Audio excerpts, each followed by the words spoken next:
Et là, ça a été un déclic de fou parce que je me suis dit, mais déjà, elle me ressemble. Du coup, je me voyais un peu à travers elle. Mine de rien, tu vois, c'était un peu un miroir. Et j'avais l'impression de me voir et me dire, mais c'est comme ça, elle a claqué des doigts, elle a réussi, mais c'est bon.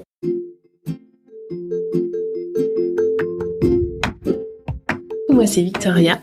J'ai fini chez We Dress Fair. Disons plutôt, j'ai découvert We Dress Fair parce que j'avais envie moi-même de créer ce projet-là. J'en avais eu l'idée et tout. Et puis, en cherchant, finalement, je suis tombée sur eux et ils étaient au stade de leur campagne Ulule. Et donc, je les ai rejoints. Ça a duré... Enfin, j'y suis toujours, depuis 2 ans et demi. On développait la boîte, donc on t'a fait tous beaucoup, etc.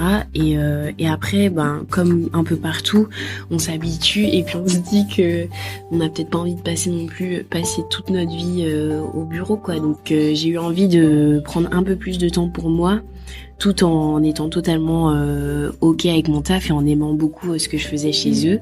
Et du coup, je leur ai demandé un temps partiel. En fait, je suis passée à 4 jours par semaine.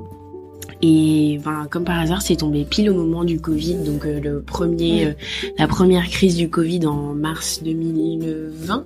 J'étais même plus à 4 jours par semaine, mais encore moins. Donc finalement, tout ce temps libre, ça m'a permis de lancer ma marque de chouchou que j'avais en tête depuis vraiment presque 1 an. J'étais enfermée chez mes parents et je me suis mise à coudre.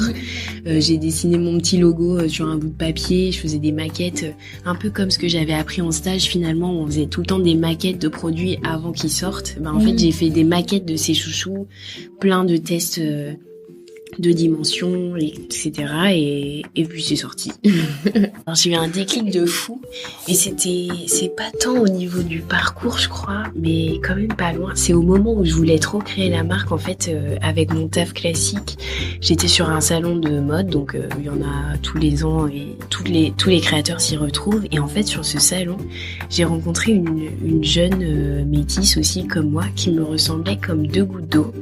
Et en fait, elle venait de créer une marque de sac à main en cuir à tannage végétal, made in France. Ils étaient trop beaux, franchement, c'était limite du Jacquemus, trop beau. Et du coup, j'étais devant ces produits et tout. Et je lui ai juste demandé, par curiosité, comment elle était arrivée là. Et en fait, elle m'a dit qu'elle avait fait une école d'ingé, qu'elle aimait trop le design, une certaine forme de ligne. Elle avait son univers créatif et tout. Et que, juste, elle est sortie de l'école d'ingé, elle avait pas du tout envie de faire des métiers comme ça.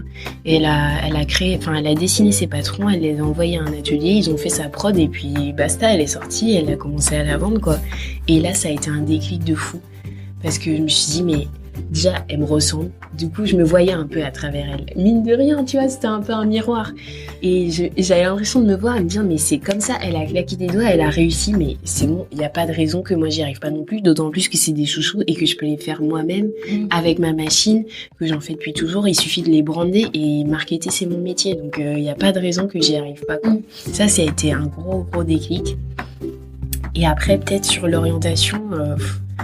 c'est vrai que je me suis pas souvent posé beaucoup de questions, à part peut-être que j'avais beaucoup envie d'aller dans la mode, les vêtements et tout, mais que ça paraît un milieu qui est assez distant, assez froid. Et moi, il me paraissait vraiment inaccessible ce milieu à la base. Mais en fait, via la start-up et via la petite porte, j'ai réussi à y entrer, alors que je suis sûre que si je voulais travailler chez Hermès ou Chanel aujourd'hui... je serais encore au ras des pâquerettes et j'aurais pas du tout les responsabilités que j'ai aujourd'hui dans ma start-up.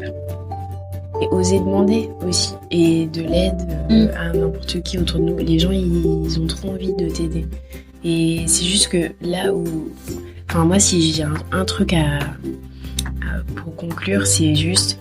si vous voulez vous lancer dans un milieu, mais allez-y par la petite porte, la moyenne, la grande, toutes celles que vous pouvez, mais juste rentrez-y et comprenez comment ça marche, parce que après ça donne des idées de fou pour se lancer soi-même. C'est juste que du coup t'es bien dans le milieu, tu sais comment ça marche et ça va beaucoup plus vite, t'as du réseau, les portes elles te sont ouvertes beaucoup plus facilement et en fait tous les freins sont levés en fait.